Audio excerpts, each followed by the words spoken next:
crowd. When the feed runs wild, we keep it straight and style. Patriot Nation News, PNN, we bring it through. Patriot Nation News, what you need right now for you. Patriot Nation News.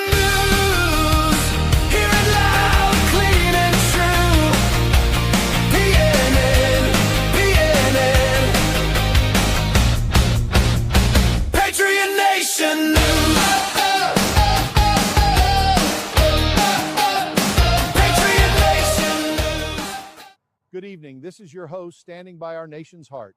We are launching Patriot Nation News, your trusted source for daily updates. Join us every weekday, 9 p.m. Eastern, only on PNN News. Let's kick this day off right, Wolf Nation. It's time to wake up, show up. First you pray up, then you coffee up. Grab your Wolf Nation coffee and tune into the Cornbread Man Morning Show at 6 a.m. EST. Don't you dare miss it. You're not going to want to miss what we're cooking up this month. Make sure you tune in every single Saturday morning, live right here from Wolf Nation Studio. Keep your eyes peeled for the Cornbread Man and Biscuit Boy. They're bringing the heat every week.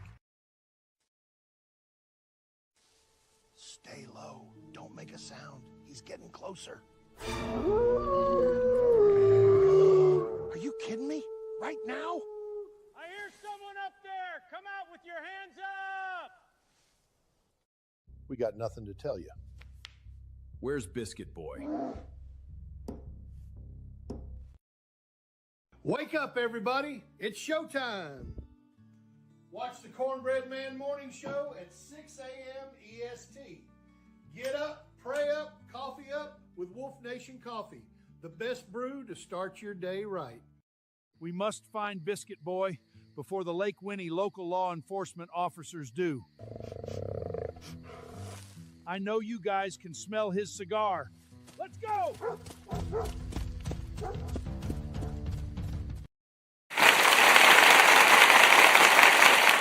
All right, good evening, Dave in the AM, a.k.a. the Cornbread Man, PNN, Patriot Nation News. Happy Tuesday, May the 5th, and 9:03 Eastern Standard Time. So we hope you've had a wonderful day, and it has been a good day, and we appreciate everybody tuning in. We're going to talk about some news tonight that has broke during the day.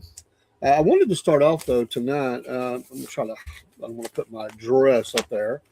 But let me bend this down. You probably won't be able to see it, but I just want to show you, for those that don't know, my wife passed away the Sunday before, not this past Sunday, but the Sunday before. And, as should happen, this is from the elections and registration of my county, which is Catoosa in the state of Georgia.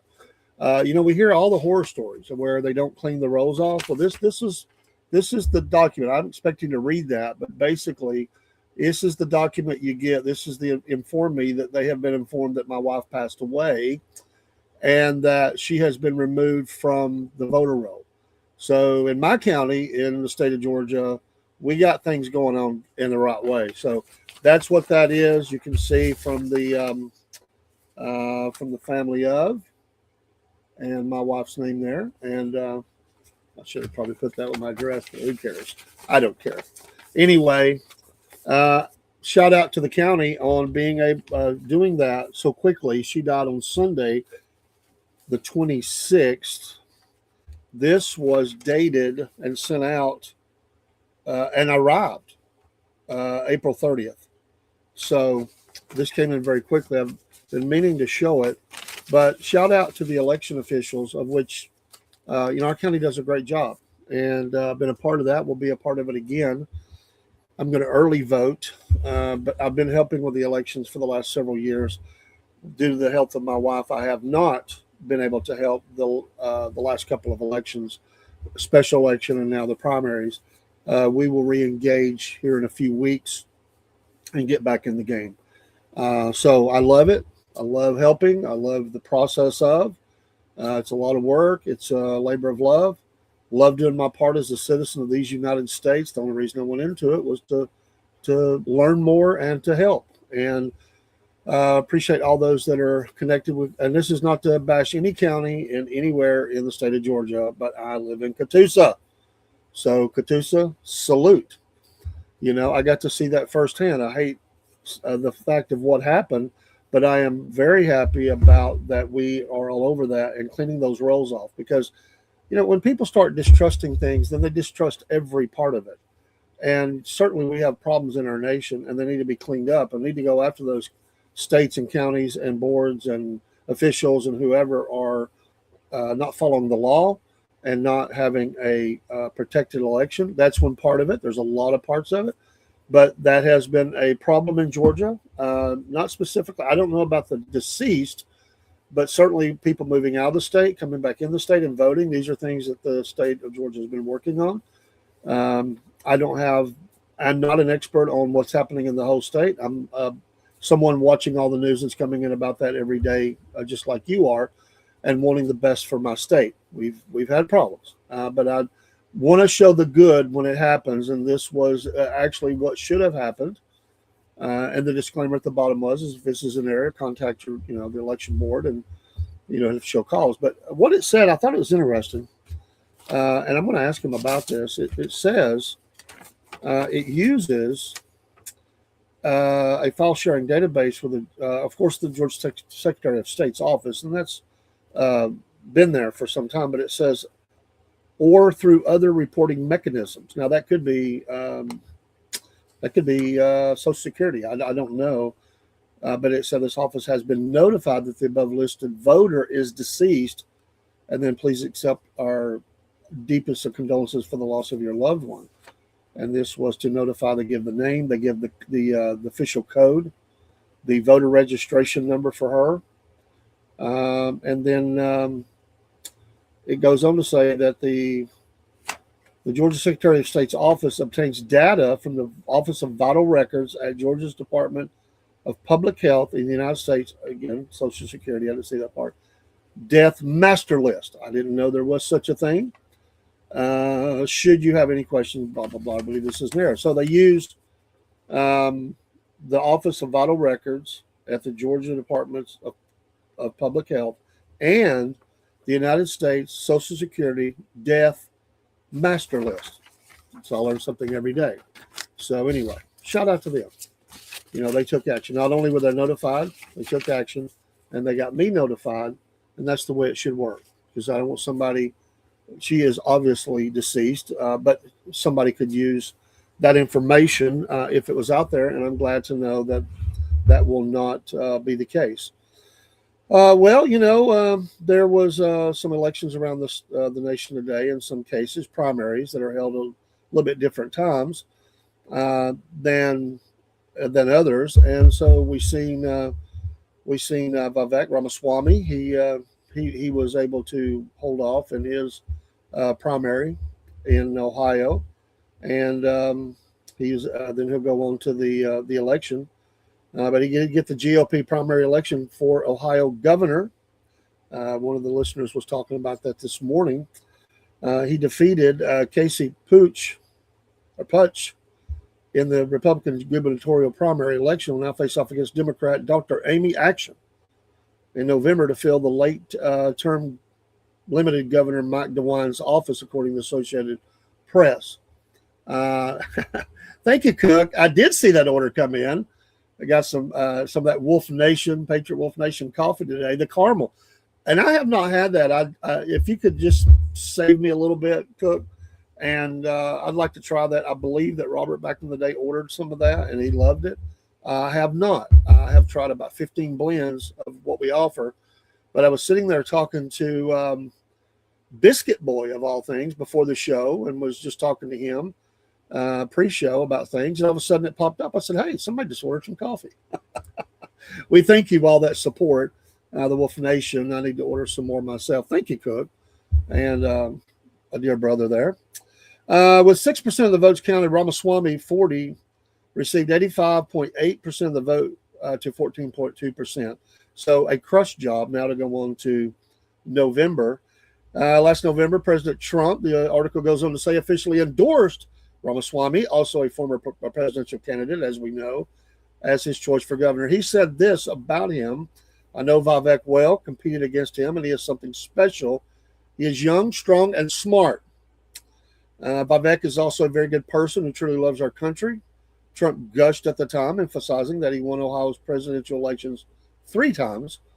As your next governor, Vivek will fight tirelessly to grow the economy, cut taxes and regulations, and promote Made in the USA, champion American energy dominance, keep our now very secure border secure, stop migrant crime, strengthen our military/veterans, ensure law and order, advance election integrity, and protect our always under siege Second Amendment.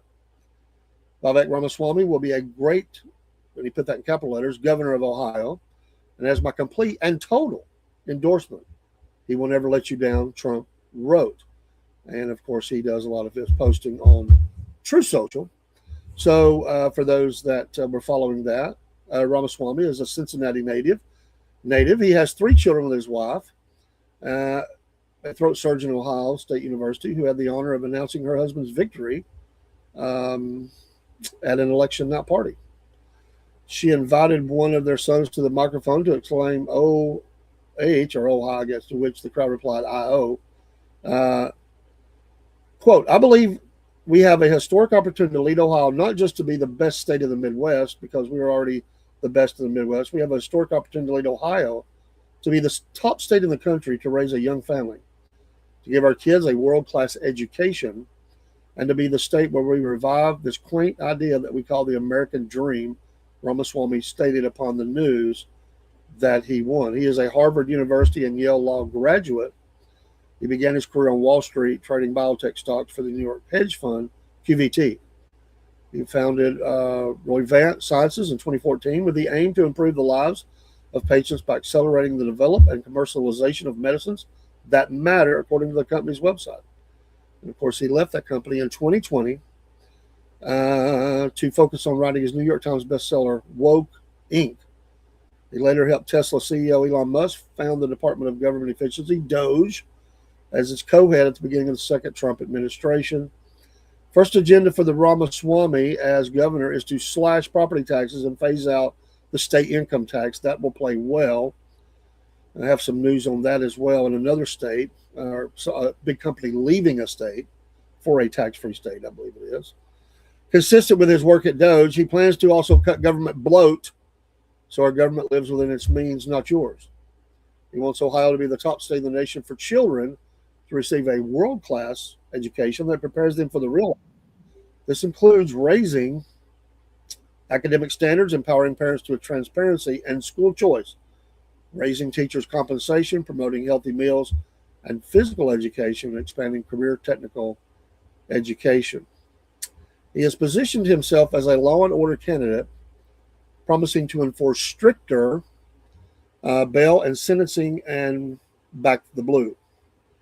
He has also endorsed individuals who have also endorsed Ramaswamy include Vice President J.D. Vance, late Turning Point USA founder Charlie Kirk, and incumbent Governor DeWine, Republican Ohio.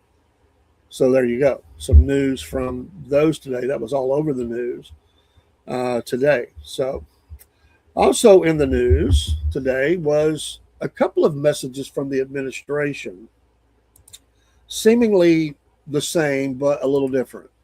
First of all, the president says he is pausing the new Project Freedom and push to secure the Iran deal.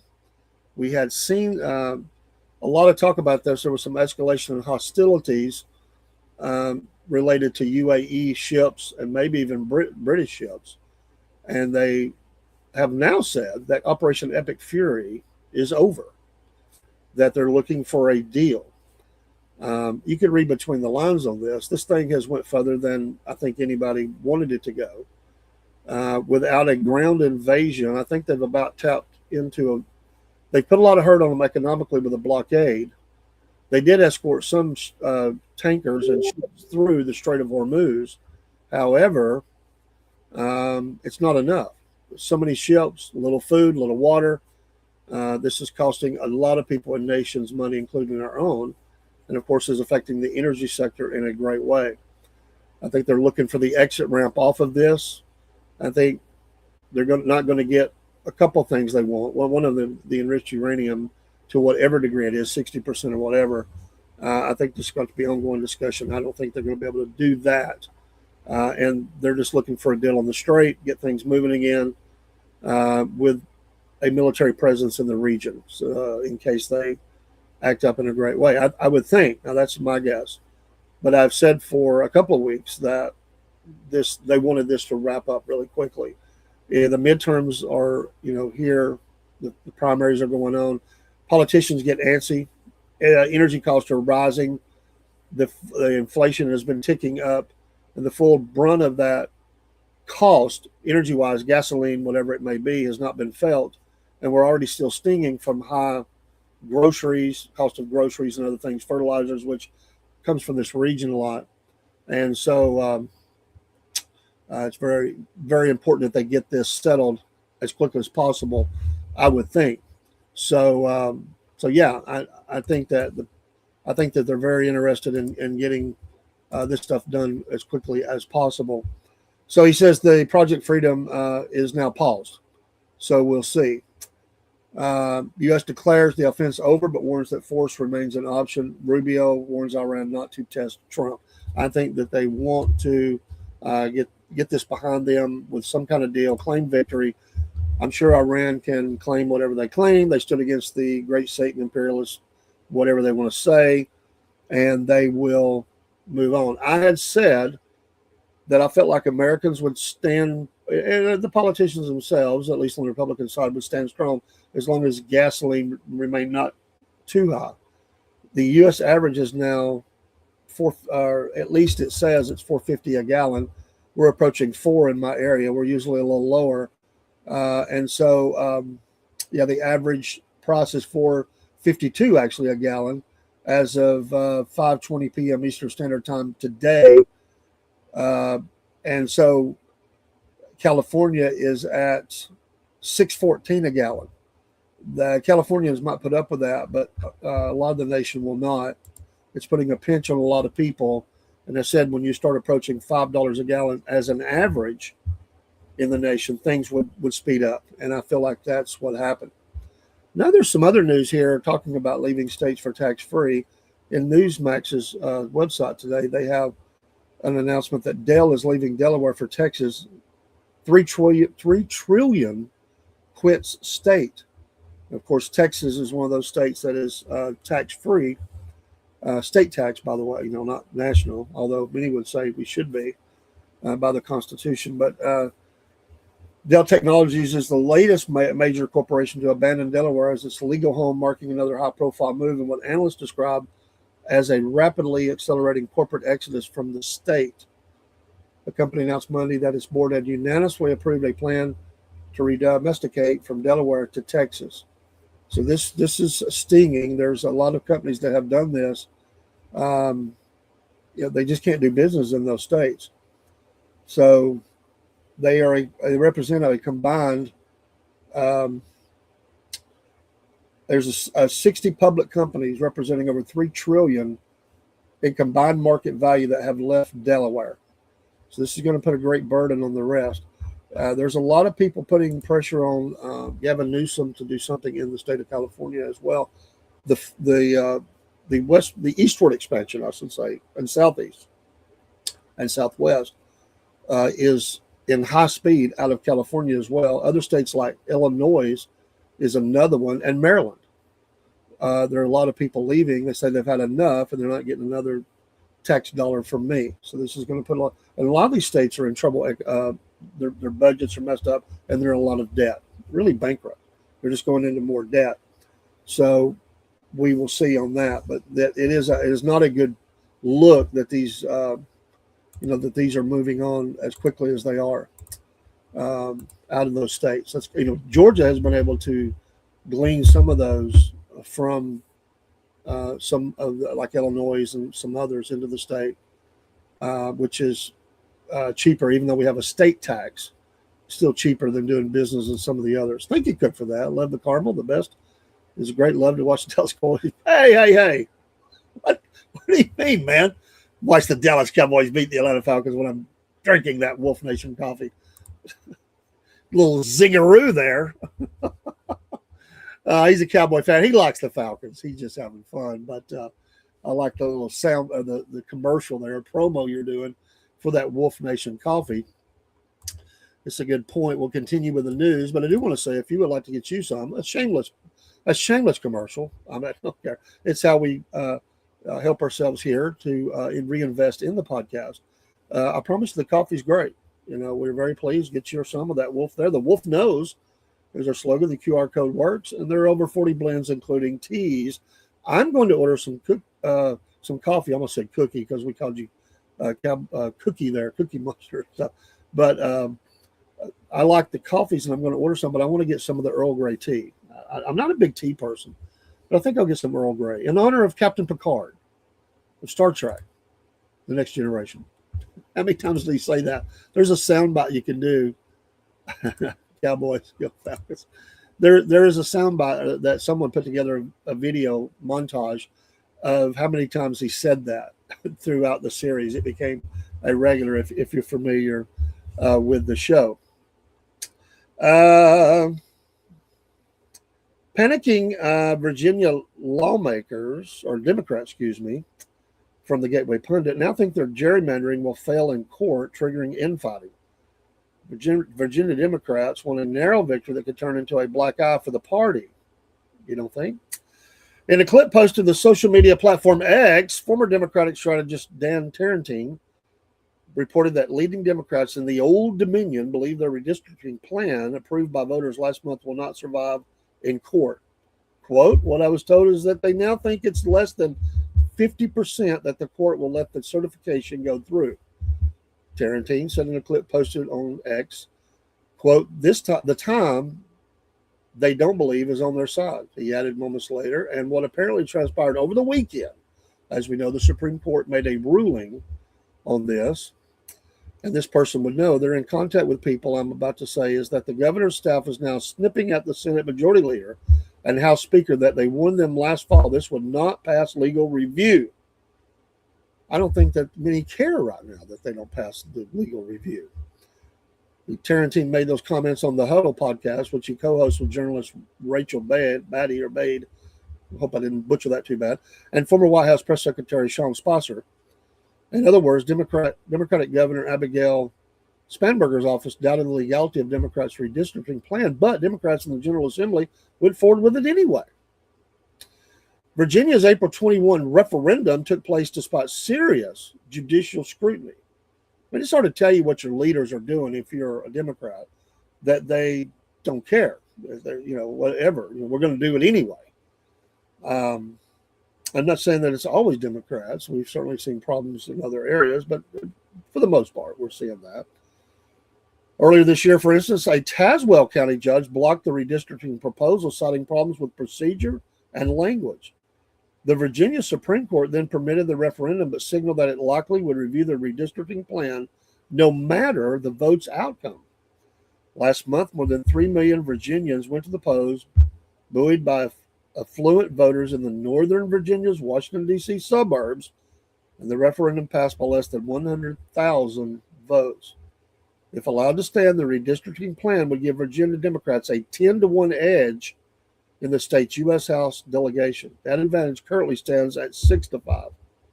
Courts, however, have not viewed the plan favorably. For instance, the same Tazewell County judge immediately ruled the referendum's votes ineffective. Then the Virginia Supreme Court denied the Democrats' urgent request to stay the lower court's injunction against certification. The drama in Virginia has unfolded against the backdrop of a nationwide battle over redistricting ahead of the 2026 midterms on Wednesday. And of course, the Supreme Court invalidated the practice of racial gerrymandering by 6-3 majority.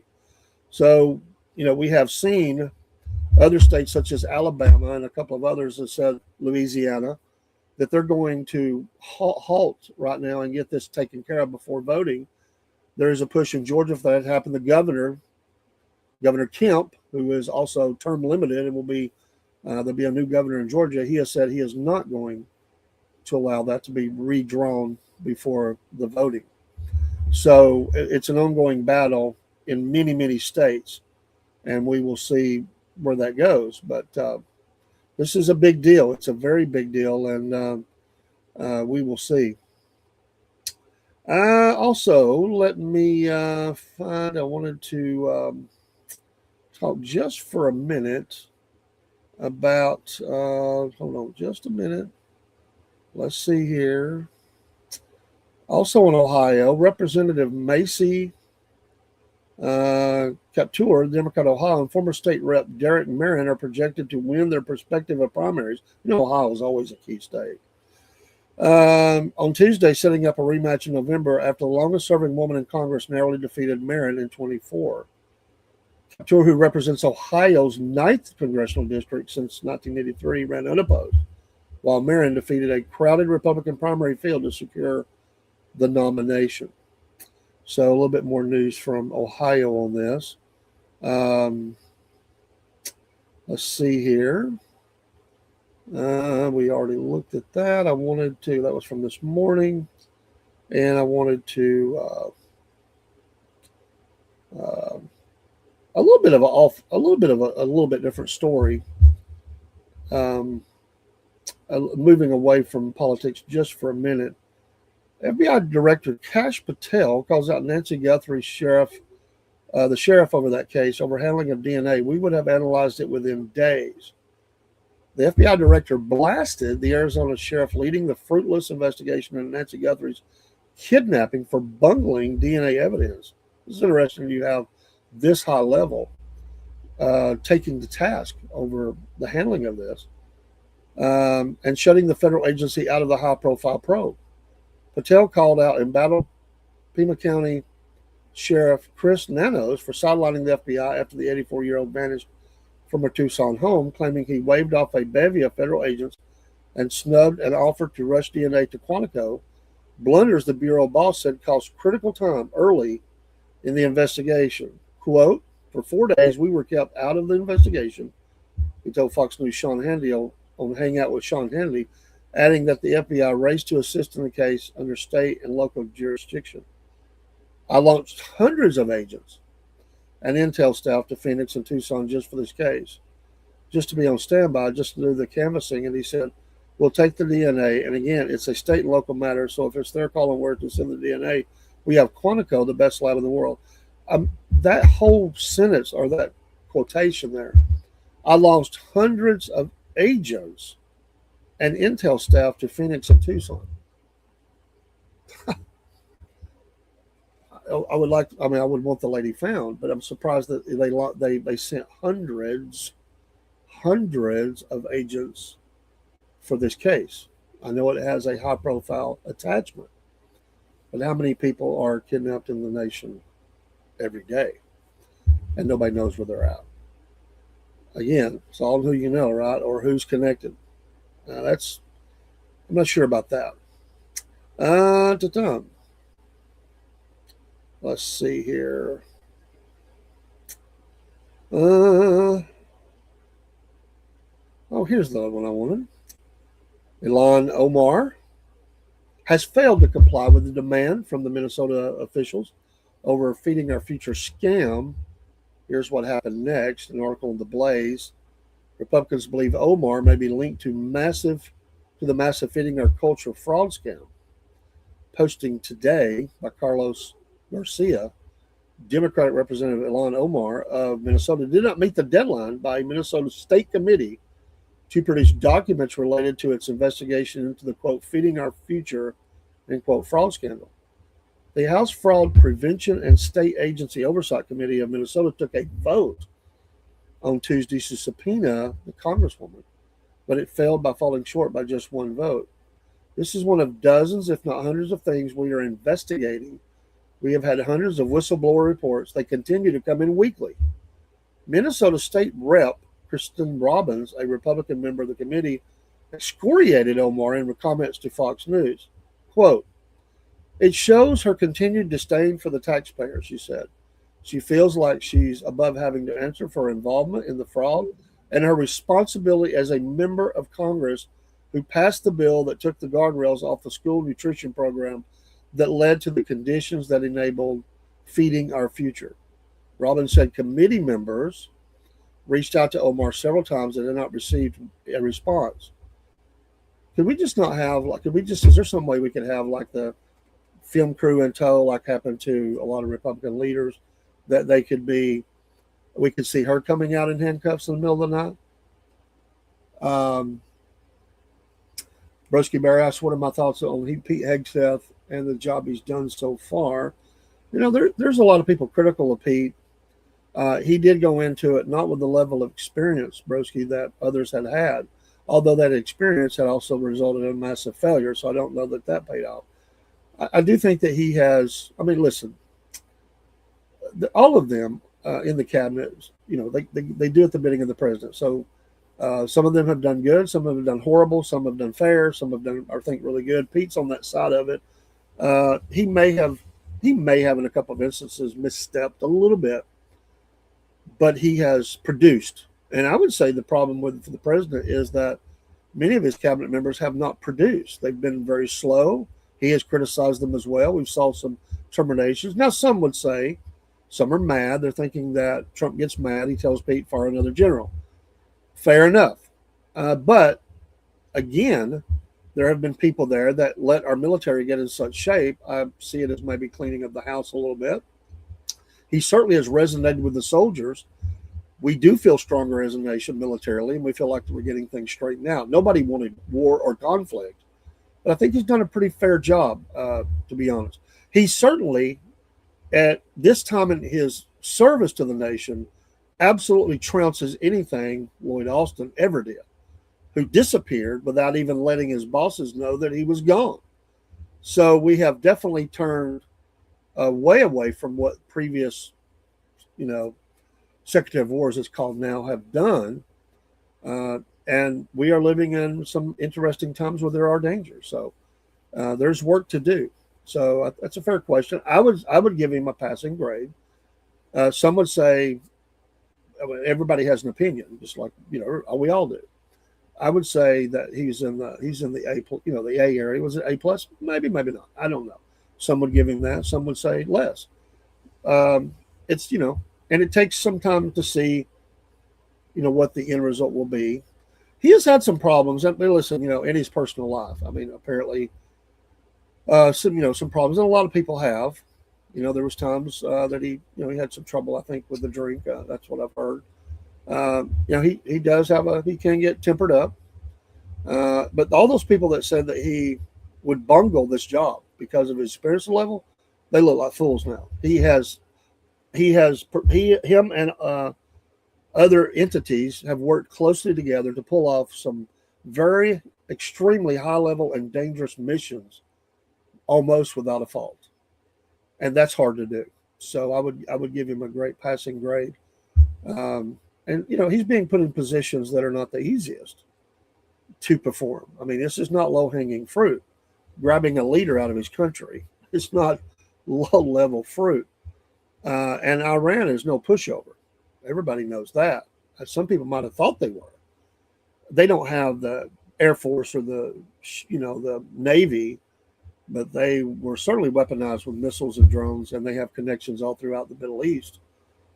And, they weren't going to roll over. I mean, this is not Libya, so I didn't expect that. But I think if they continue to hurt, that pressure being put on will have an effect on them, and they will absolutely have to do something.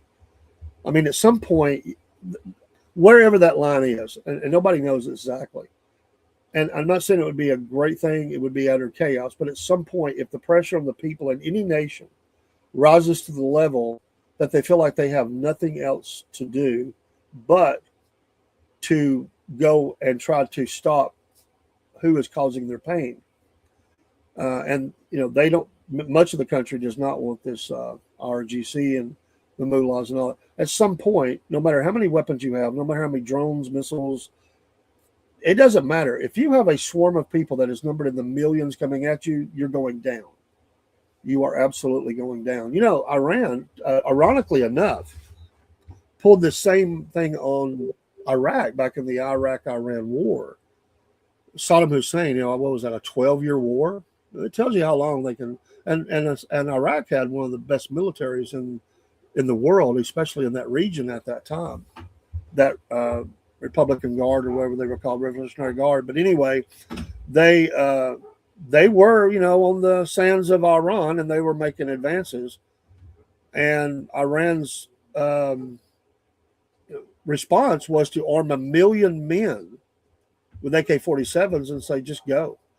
And so those tanks could not stop 1 million men. So they helped to turn because I think they were going to lose that eventually. It was going to be bloody, but they were going to lose that.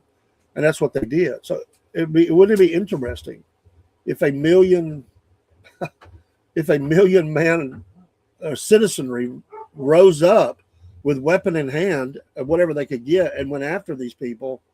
They would be running for their lives. Would it be blood and carnage? Absolutely, because they're going to be firing on the citizenry. But that is never a good thing. You get to that point in that kind of level, you're going down, because it's going to enrage the rest of them, and they become martyrs. And so, could we see that happen? I don't think that's going to happen here, because I don't think we're going to keep the pressure on that long. Iran knows this. They played the card pretty well. I mean, they for whatever reasons, everybody has the reasons of why we were there. Nobody believes it was purely for regime change or anything. I'm not even going to suggest that. It certainly ties in with other things in the Middle East, working in conjunction with the Israelis, other Arab partners. They don't like Iran. They do business with them. They don't like them. So whatever reasons we went, there were many reasons for that. I never expected them to roll over or anything like that. We have dealt a blow to them. They cannot, but we've got to get this straight open. That has been the pain point. I'm really surprised that they're still able to do that. If anything, I would say this is not a good look for PHF, that we've not been able to. The blockade has been effective, but you want to blockade Iran. The rest of the world should be shipping free. So it's interesting that they called a halt to that. I suspect the reason they called the halt, my guess, Dave's Cornbread Man's guess, is that the owners of those ships said, we're not doing it. We're not taking the chance that it goes to the bottom of the sea.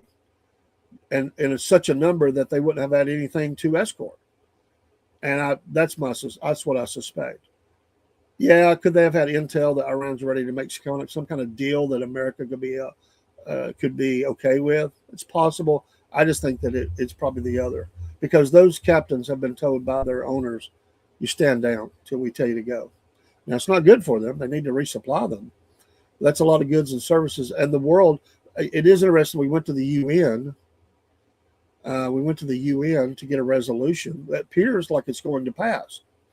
It appears like it's going to pass, which would bring on world pressure on Iran.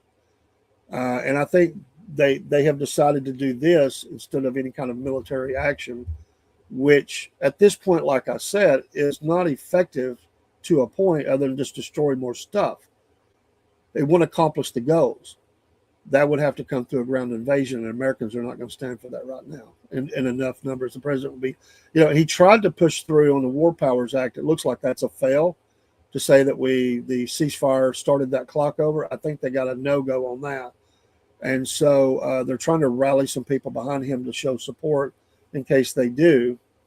I almost thought maybe the attacks that were going on in some of the things was maybe allowed to happen to the point that they could say, okay, now look what's happening. I would hope that there wouldn't be any kind of thing allowed to happen to our U.S. military. I don't think that would happen right now, but everybody concerned about false flag events and everything else. Who knows? It's a mess, though, and we've got to get it straightened out. And I'm just saying, from a standpoint of politics, we have to get and rising costs. Americans are bleeding. They're going in greater in debt. Homelessness is on the rise. People can't afford homes, rent. Everything is getting priced out of their range. People are making all kinds of changes to their lifestyle to help with that. But it's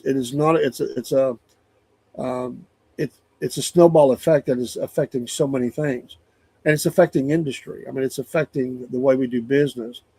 And at some point, you can't expect Americans to absorb much more without this thing really throwing our economy into the ditch.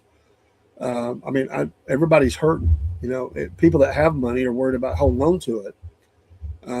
Savings are being depleted, and credit card costs are going. Debts are going up. That's a long answer to your question, but I think it's a fair fair question to ask at this point, and one that we should be looking at. So, we have this massive fraud. We've went in massive debt. We still got illegals staying at hotels and playing video games on the dime of the American taxpayer, when tax-paying Americans can't afford to go to the doctor.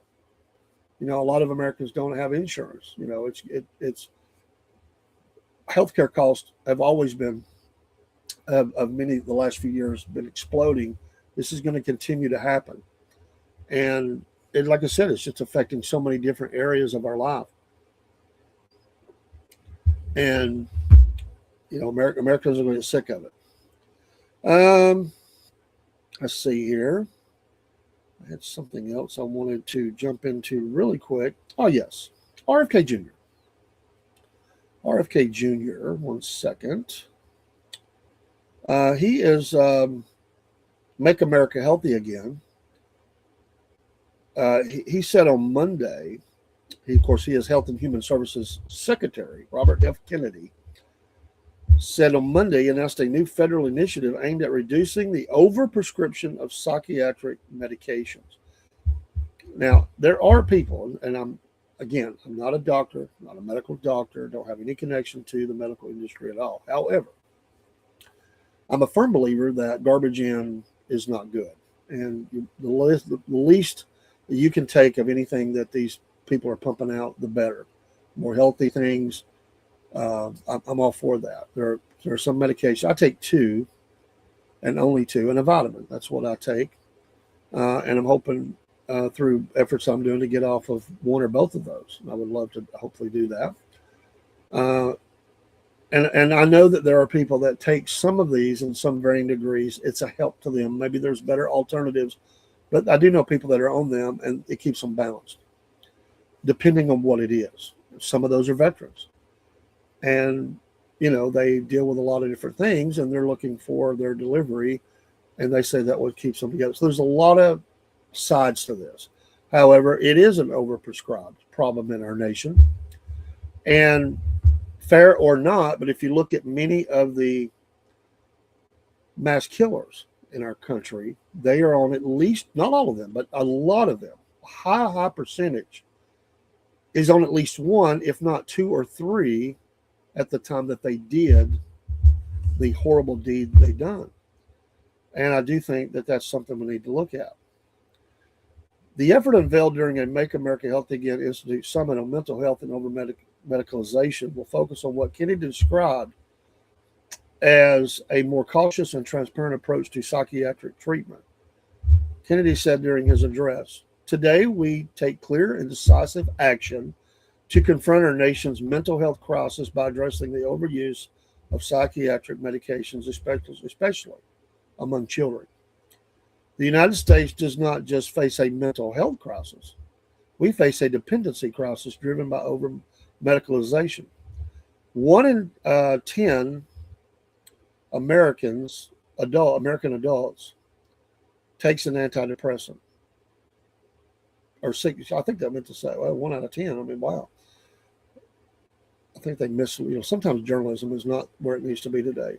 I think that's 1 in 6 American adults take an antidepressant. 1 in 10 children are on prescription medication for their mental health. Think about that. 1 in every 10 children are on prescription medication for their mental health. That's astounding. Think of how many children we're talking about. And they're at the developmental stage. Now, I went to school with a guy, and he was very hyper. He's a great guy, but he'd get hyper. And if he was not on his medication, he was a little bit more than you could handle. When he would take it, it would subdue him down just a little bit.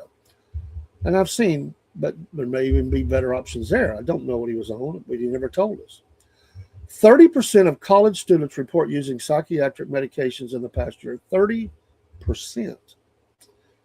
In the past year, in nursing homes, more than half of the residents are on prescribed antidepressants. Keep them happy.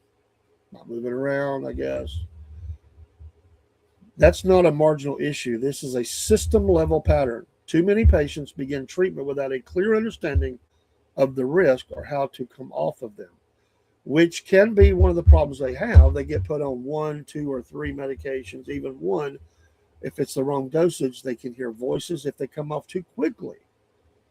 I mean, not only hearing voices, but rage patterns, feelings of wanting to end their life. There's depending on the ones that are being used. That's not informed consent. As part of the initiative, a Substance Abuse and Mental Health Services Administration, or the Substance Abuse and Mental Health Services Administration, will produce a report examining psychiatric prescribing trends across the country. Senior HSS officials also issued a Dear Colleague letter stating that psychiatric medications, quote, should not be understood as the only treatment option, end quote. Kennedy has long questioned the scale of psychiatric drug use and has raised concerns about antidepressants and other medication being prescribed too aggressively, particularly to young people. It is alarming. I mean, again, there's a lot of sides to this. I would love to hear from some people who use these things, and it's a great help. But there are people who quickly go to that. I have a young lady that I'm responsible for. She is a little bit hyper, hard to focus sometimes.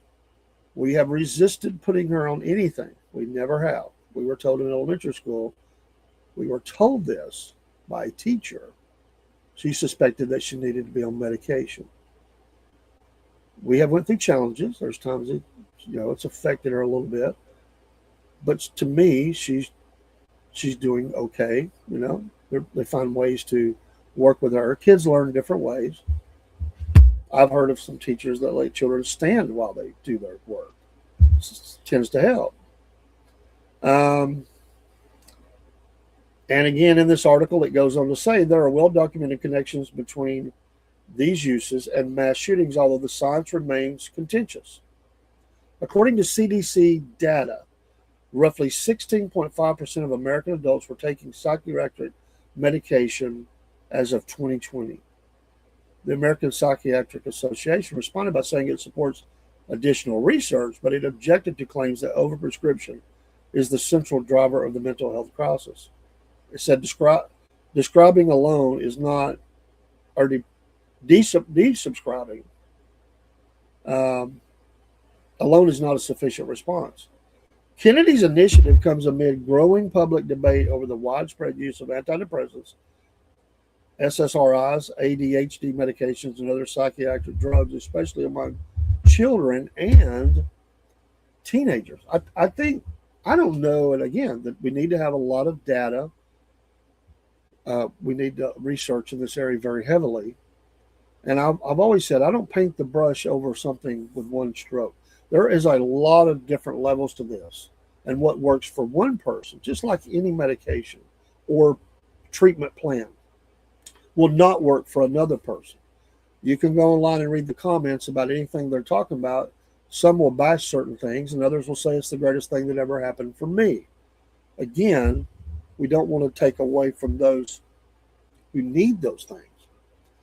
My alarm, I do think there's probably too much prescribed to adults, but my real alarm is to the children and what that is doing to them in this evolving state they're in, where they're growing every day, and what it is doing to the brain and other things in their body as they're prescribed these things. I have seen kids that look like a zombie. I just cannot think that that's healthy for anybody, especially children. And so I applaud him on this. There's a lot of people who applaud him what he does. Some hates what he's doing. At the very least, I think that he is exposing these things to the dialogue, the questioning, the research, which is real important. That's the thing. I don't think anybody should be just all of a sudden, including him or our government, just to say stop. Nobody's getting them. No, that would be a mistake. But we need to have a very aggressive research and data collection and begin to do some focuses in on this and see what we can see. Let the data tell us what the data tells us, and don't ignore it. When people have been bringing up some of these things, such as for those for masculinity, for years, and they just ignore it. There has to be a correlation. I would think these kids have problems. Some have described the voices. Some have, some have been on it, got off of it. Sometimes they've mixed it with other things. It's every mass shooter would not be the same. Again, we need to research, find out all of the things that go with that, and let's get some good solid data. I applaud him for doing that. He'll be raked over the coals by some in Congress for that, but he is right to do it, and I support him in that. So he's opening up a lot of different pathways that we can go down and study some of the issues that we have with medications in our country. I had a gentleman one time, I knew him very well, I won't say his name.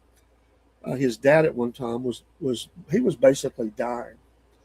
Now, he had health problems. Again, it's not always about a pill or the next medicine or whatever. He had been in his life a miner, so he had black lung, he had problems.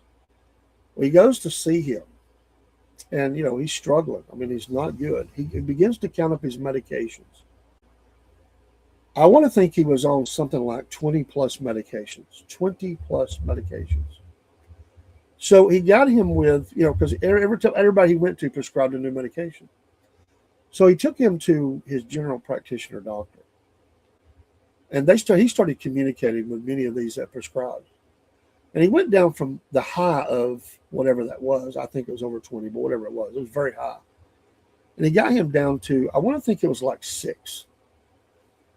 And he got healthy. He got off the deathbed, so to speak, and he lived another few years very healthy. Now, he had ongoing health issues that were going to eventually affect him that even no medication would help. Only the Lord could help with the lungs and things. And he has since passed away.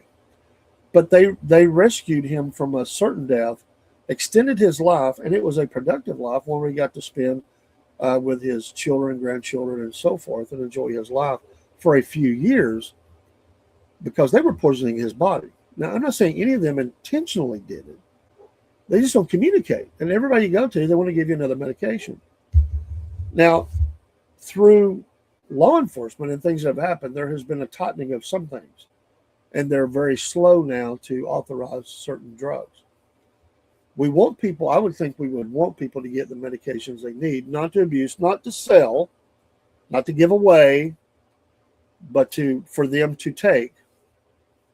And in dosages that would be healthy to them, not going without them, but getting them, and getting them and keeping them on the least amount of medications that are possible is good for anybody. My wife, before she passed, she was on, it was more at one time. Thankfully, same thing for her. They had reduced down. Her problem was not medications. It was some other things, but giving her medication nightly, she was on 6 different things. So it wasn't too awful bad. She had came off of some things. And sometimes there was a 7th, but the 7th was like, it was a pharmaceutical, but it was not for something like that. None of hers was anything to do with anything related to those issues. But she had certain things that she needed to take. A daily aspirin, for one. I mean, that was something over the counter. But she did take that daily, as well as 5 other things. And so she did have a pain medication for those times that she had pain. My wife never, ever tried to. She never even hit the limit. She was allowed to have daily and took less most days. 1 to 2. 1 most days, 2 some days, depending on pain level. And, she tried to not. We were never big on taking a lot of medications or anything. My wife never wanted to be on anything that would make her sleep all the time or would alter her thinking or whatever. She didn't like that stuff. She said, I don't like the way it makes me feel. I want to get off of this. And so she'd work with the doctor, and she would come off of anything. After surgery once, she'd come off of those very quickly. And then, of course, people that found out she had surgery, you start seeing people that you haven't seen in a number of years. They find out, oh, had surgery. Oh, there must be a pain medication involved. Let's go see if we can steal, barter, buy, whatever. We certainly had to deal with that as well. Anyway, it's good information. That is our show for tonight. There's so much to cover, but I wanted to kind of go across the spectrum here. There's a lot more, but we'll catch up in the morning on the Cornbread Man Morning Show, and also tomorrow night on Patriot Nation News, PNN, 5 days a week. Look for us, 9 p.m. Eastern Standard Time, and in the mornings at 6 a.m. Maybe a little expanded show in the morning. It's my birthday, and I'm off for the day. I'm going to go eat some breakfast in the morning. My son, spend some time with him since the passing of his mom. We need to spend a little time together, and I'm doing that for my birthday, as well as at 10:30 or thereabouts. It might be a little earlier. Wolf Nation Sports. We're going to catch up on the sports of the day. I'm the Cornbread Man, and I will see you back soon. Look for us on all social platforms, and we are adding things to our repertoire every day that we can. We're working on some now, and look for us out there. Give us a like, a follow, a share. We appreciate it. Thank you so much. Get you some of that Wolf Nation coffee. Much more to come. Also this week, the Racing Hour will be on tomorrow night. We will be interviewing more drivers soon, and as well as the music show, history show, and much, much more as we get deeper into the week. God bless America, and God bless you. All right, let's go out with our music. See you soon.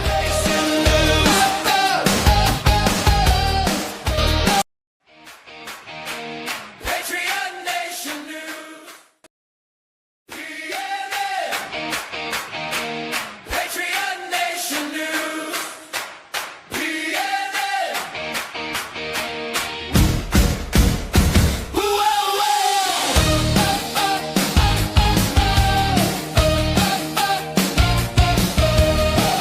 Morning breaks, we turn it on. Top stories coming fast and strong. From the map to your front door, what matters most, we bring you more. Stay with us, stay in the loop. Straight talk, clear view, one place for the story, one voice for the truth. Patriot Nation News, PNN, we bring it through. Patriot Nation News, what you need right now for you. Patriot Nation News, hear it loud, clean and true. PNN, PNN, Patriot Nation News.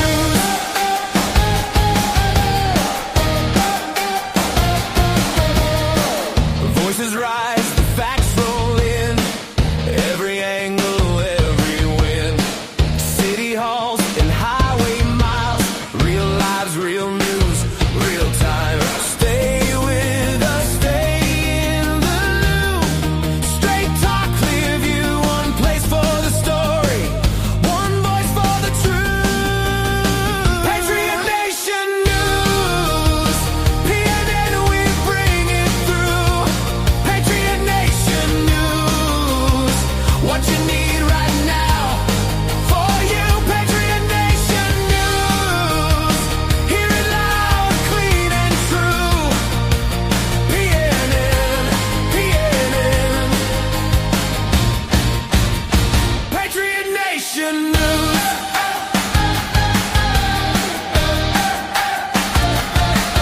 When the day gets loud, we cut through the crowd. When the fear